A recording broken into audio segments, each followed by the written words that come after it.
Hi, I wanted to share a story with you about what happened this weekend.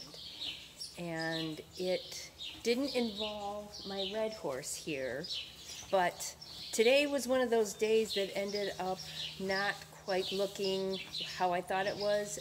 The schedule that I had this morning didn't end up being the schedule that of the day that I lived today. And today is Sunshine to My Heart's birthday, or Red Horse, or Little Horse. And since I didn't get to spend much time with him today, I thought, well, I had this bucket of hay in here for a session plan that ended up not happening. And so what better thing to do than to bring him in and hang out with him a little bit while I share with you something that happened that taught me a lot about the journey, and being consistent, being true to the type of journey that we want instead of getting really caught up in the goals. And this led to a little bit of a conversation that I had in a coaching group that I participate in about the difference between goals and expectations. And so I'll tell you what happened this weekend was it was one of our cowboy dressage clinics, and I get so excited for these clinics. It's the chance for me to take my brown horse, who I think I'll have to make a video with him sometime soon. But he and I go, and it's our chance to be together and to learn and to ride. Last season of Cowboy Dressage Clinics, I rode him every time. And this time, this is only our second one of the season. And last month, he had some very strong opinions. He couldn't. His body hurt, and so while I was riding him, he let me know by rearing and bucking that he couldn't. And so I got off and participated in the rest of the clinic on the ground. And so when we got back, I had my sister come out and give him a chiropractic adjustment. We had been working towards helping him alleviate some of his pain. He came with a spinal condition, which I can talk about that another time too, maybe when I introduce him on video. But he had this spinal condition, which is part of the reason that I was lucky enough to get him.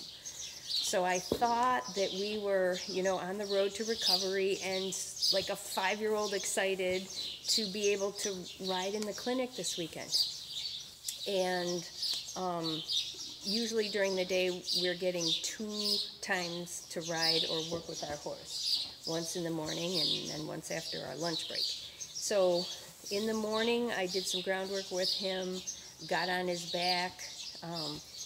We did some very cool things. I got some good feel for what I could do to help him. And then in the afternoon, I got on his back, and I could just feel something was a little different in his movement. It felt a little rushed. It didn't feel like he was with me mentally. I didn't feel like we were together. So I got off. And when I got off, and this is something uncharacteristic for him, I think I said that right, he threw himself on the ground with my saddle on him and tried to roll. Because of his anatomy, he can't roll all the way over, but he rolled, and he got up and quickly threw himself down on the other side. So I was like, okay, so we're going to have to participate in the rest of the clinic differently than I thought we were. And again, I love to ride, and I was so excited about it, and my horse said I can't, so I listened.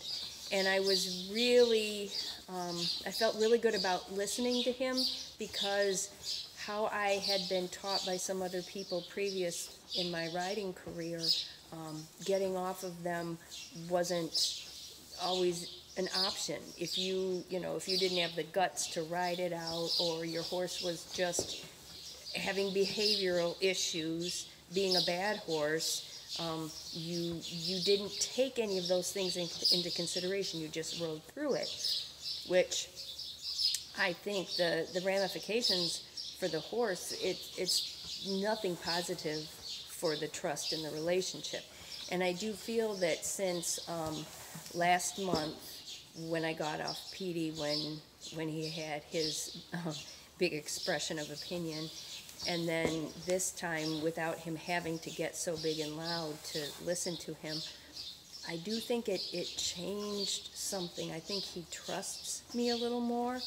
I think somewhere, sometime, he had a career as a racehorse, and I'm certain that a lot of times there's not the most compassionate treatment of those horses.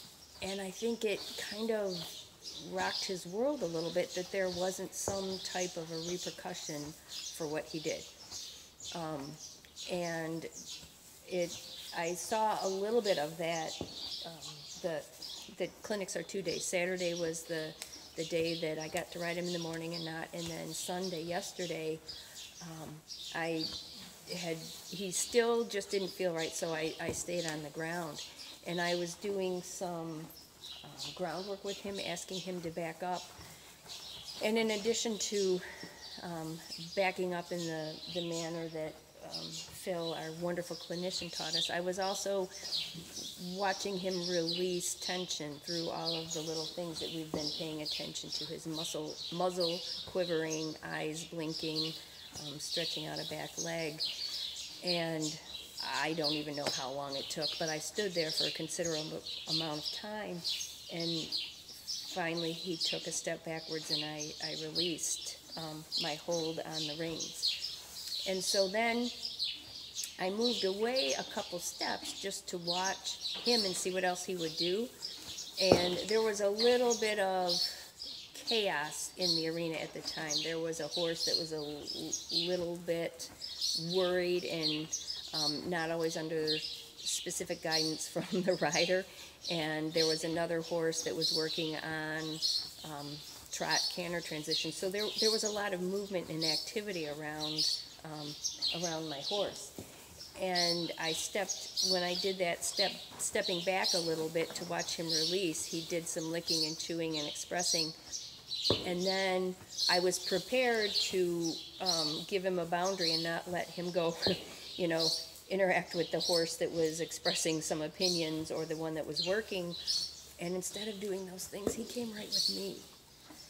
And that was one of those things that just let me know that I really was on the right path, because whether I wanted to term it a goal of riding or I had the expectation of riding, I didn't really set something up clear before that. But I know that how I want to get wherever we go is more important than where we get. I want to make sure that I earn my horse's trust, that I pay attention to what they're communicating to me about what they can handle and what they can't handle and where they're willing to go, because not only does it make them have an equal half in the partnership, even though I'm the leader, I'm on their back, for goodness sakes. That they even let us up there is amazing, or even allow us to stand next to them. The power of these animals is just incredible. And so, taking into consideration that they have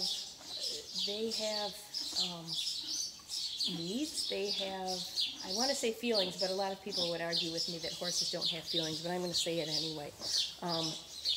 Their feelings, their state into mind. And of course they have a either relaxed or scared state, because that's what keeps them alive as a prey animal, right? So, honoring that is important to me. It's more important than where our journey goes. But it did cause me to really think about expectations and goals. And I will admit, too, that being so excited to ride and not being able to do that, I did have some sadness that I had to release about that. And on my drive home, to be quite transparent, I did cry some. I didn't, and it felt almost like how I let the horses release. It felt like that release for me. It wasn't a pity party necessarily. It was just a grief process. And I think that a lot of times we go through grief process and we don't even acknowledge it, mostly because we haven't been taught that that happens. But anytime that we have to let go of something, or anytime that we pick up something new, we have to let go of something. And so in picking up the new track of how we would participate in our clinic over the weekend in order to help my horse, I had to let go of that ideal of riding. And, you know, there was some sadness for it. And I also am fortunate enough that I participate in this clinic with a lot of people that I'm really close to, really good friends. And I didn't feel like I had to pretend that everything was fine. I mean, it was okay and nothing was catastrophic, but I was a little off and I was going through this grief process. I don't think I would have labeled it that in the moment. And so I didn't add to the incongruence or the false expectations and put pressure on me that I had to, you know, act like, oh, this is sunshine and roses, and yes, I'm learning stuff with my horse, and I was glad for that, but there was still a part that I had to let a little bit of that excitement and sadness go. And so fortunately, in being able to do that, and you know, being an introvert, it's not always easy to really be exactly who we are in the moment unless we're around some really trusted people. And so if any of you are watching this video, I really appreciate your care and your concern. He agrees. I had offers of them to ride their horses too, which means a lot, and I'll probably take you up on that some other time. But these clinics are for me and Petey, my brown horse, and you know, whatever he needs is what I'll do.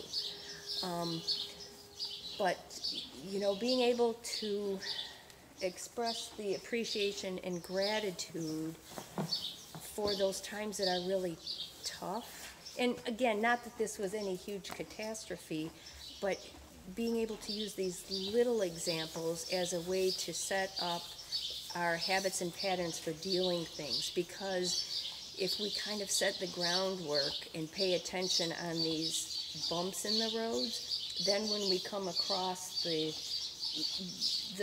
speed bumps or the road closed to a detour, we'll have set up our habits, our patterns, created neural pathways, and be able to maneuver through them with a little more grace and ease as we remember our core values, our priorities, what's important to us. And, you know, being able to connect with people might be a value that you have also, and being able, even in real hardship, to find small ways to do that, or ways to add in elements of those things that really matter, so that the journey gets a little bit easier and a little bit brighter. So just wanted to share this with you because I think, you know, a lot of times what we're going through on the inside, we don't have to hold so tight, and we don't have to have so many judgments on it, or be scared to share with the right people that that something's going on.